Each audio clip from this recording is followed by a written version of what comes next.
Welcome back to the Disc Doctors.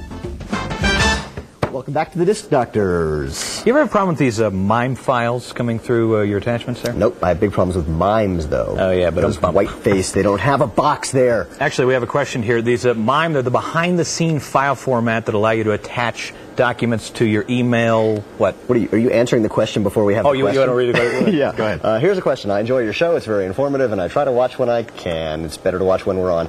I've been sent 2 separate files recently with .mim extensions. From what I can tell, they seem to be extensions of Microsoft Outlook Express. I can't read them in any application I have and don't have Outlook Express. Is there any way I can read these things without this application? Thanks, Bud.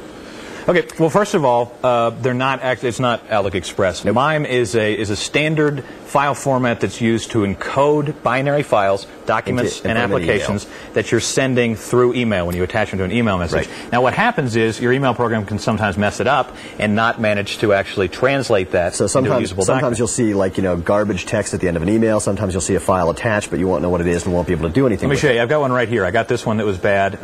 On the Mac, I can drag it to Stuff It Expander, which is sort of the catch-all tool for all these things. It expands out and gives me the directory of stuff, and then I can look at those files. Right. On the PC, there's a bunch of things. There's some shareware we can point you to. There's also a program that we've been using called eTachment that can take any of that stuff and decode it. It'll also, what's the other thing that it does? It has a viewer built into it so that you don't even have to decode the thing first. You can just look and get a hint about what the file is before you decide if you want to save it and decode it and all the rest. Let me give you some of those shareware names. Fastcode32, you can get that from www.download.com, and then Drag and Zip from www.windows98.com. Drag and Zip's pretty popular for a lot of that kind of stuff, but it'll do MIME attachments too. Thank you for the email. Okie dokie, Bud. That'll take care of you. And let's go to the phones. We have Jim on the line with us. Hello, Jim. Hello. Welcome, welcome. Where are you calling us from? Omaha, Nebraska. Oh, is that anywhere near Omaha, Nebraska? I believe that's the what they call it if you're way out west. That's what they call it in a lot of places. You have a question for us? Yes. Thank God you called. I've often wondered how you get the good quality out to the TV from what you're actually looking at on your PC monitor. Oh. I thought you meant us, the good quality, but you're talking about the monitor. Oh, so when we have like a screenshot up, you like how that looks on TV. You want to do something like that yourself? That's correct. Okay, we can show you this, but it probably won't answer your question because believe it or not, this is a broadcast quality television show, not broadcast quality hosts, but that's a different story. We have down here, can we get the camera back? Yeah, we have a thing called the Auto. Yeah, it's called the Auto. Auto takes care of everything. Do you want to show them Auto? Show them Auto. No, wait, this is actually Tim. There's Auto. No, wait. Oh, that's Tim. Auto is right in front of him there. See how he's dialing that up there, that box? Can you zoom that in a little bigger? That's a pro-level scan converter. It's able to move the picture around. We can get in closer. We can do zoom-ins. We can do all that kind of stuff. He's a union guy, as you can see. He's not busy. Let's give me one of those cookies right there. There's another program, or another box, Rick Spence over at New Media News, the one they use. It's the $1,300 box called the Hyper Converter from PC Video Connection. You looking to spend, $1,300, $2,000? No, I'm working on a McDonald's type budget. Oh, so you want to get this free with a Happy Meal? Is that the idea?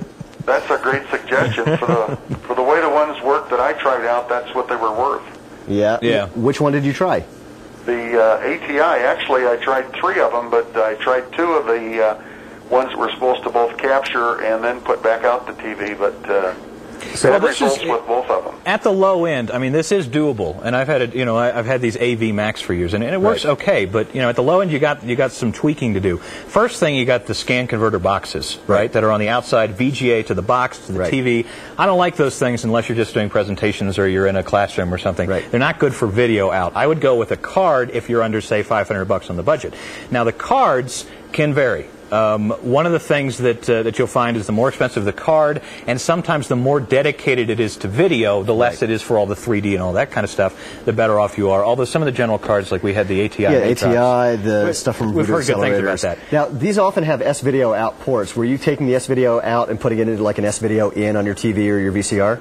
No, I was using just the regular RCA that most everybody's familiar with. Yeah, just those the red and white plugs. Yeah, that could give you a bit of a problem. And then yellow for the video. The S-Video out will give you better quality when you're talking about that home doing your desktop video kind of stuff. And so if you can pull what we say is, get the best card you can buy, try it, and if it doesn't work, just take it back and get your money back. But that's the best suggestion we can give you. Well, thank you. Good luck, Jim. Thanks for the call. Appreciate it. Keep up the good show. Thanks so let much. us know when you get a good solution to that. I'll do that. Well, we're going to take a break right now. When we come back, we're going to take a look at what some people call Linux, other people call Linux, which is not a Peanuts character, but an operating system. And later in the show, we're going to try and talk a viewer out of throwing his iMac in the Puget Sound. So Todd thinks. Stick with us.